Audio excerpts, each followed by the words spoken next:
I went from working out 6 days a week for 2 hours to working out 3 days per week for 1 hour. I reduced my gym time by 50% and somehow got into better shape. So in this video, I'm going to show you how I reduced my gym time and why you should too if you want better results. Now, the first thing you've got to do if you want to reduce gym time is figure out how many hours you can spend in the gym total every week. For some people, this can be as high as 6 hours, while others are limited to 3. Most of the people inside of my minimalist fitness program have no more than 3 to 4 hours to train per week. So if you've only got 3 hours per week to train, you've got to decide how you're going to spread those out across the week. In this scenario, what I recommend to people when they come to me is a full body workout 3 times per week. Because contrary to what the fitness industry has told you, there's no magical split that gets more results than the other. The full body split will get you fantastic results just like the push-pull leg split, but it'll take you half the time if you do what I'm about to tell you next. So something I say on this channel over and over again is if your goal is to reduce the quantity of your time in the gym, then you've got to increase the quality of your time in the gym. Think of it this way, you can either add more minutes to your routine or you can make each minute in your routine worth more. And a very simple way of doing that would just be to double your workout. But Sultan, how do I double my workouts and reduce my time in the gym simultaneously? Well, all you've really got to do is implement the training tactic that I call counter sets. So you've probably already heard of supersets in the gym. This is where you do one exercise right after the other and both exercises target the same muscle group.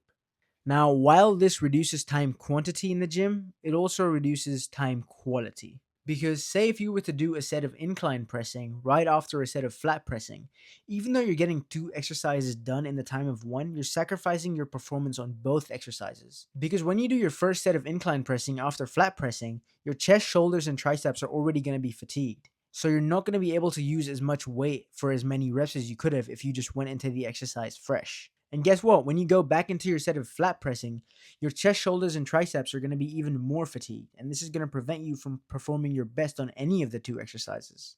Luckily, counter sets solve that problem. Because in counter sets, as the name suggests, you do a superset, but you do it with counteractive muscle groups. So for example, after my first set of flat pressing, I would do a set of chin-ups or lat pull-downs. Now, the two obvious benefits to training this way are, one, obviously you get more done in less time. The second is that you don't sacrifice the quality of your training.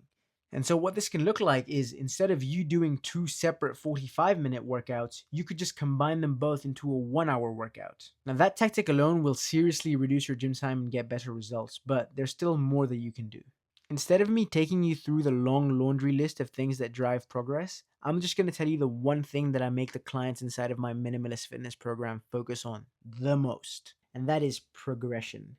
If there's one thing that I hammer into the brains of my people that join my community, it's the importance of doing more every day. Now, by doing more, of course, I don't mean more workouts or more exercises. That's the opposite of my philosophy, but I mean doing more weight for more reps in the gym. Understand this, it is humanly impossible for you to go from 25-pound dumbbells on the incline press to 50-pound dumbbells on the incline press without gaining muscle.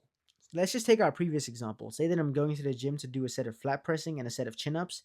And for the sake of this example, let's say that those are the only 2 exercises that I'm doing. Okay, I do 135 pounds on the bench press for 8 reps, and I do 10 reps of a bodyweight chin-up.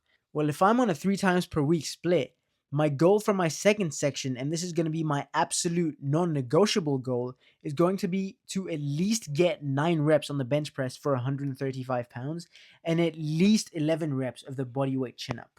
Even though it's just 1 rep more than I did last time, that 1 rep every single session adds up. And when you constantly set progression goals for yourself in the gym, then you'll inevitably gain a lot of muscle even though you're not spending a lot of time in the gym. Now, if you want to join the people in my minimalist fitness group that are making progress towards getting ripped faster, you can click the first link in the description and I'll see you in there. Alright, see you in the next video.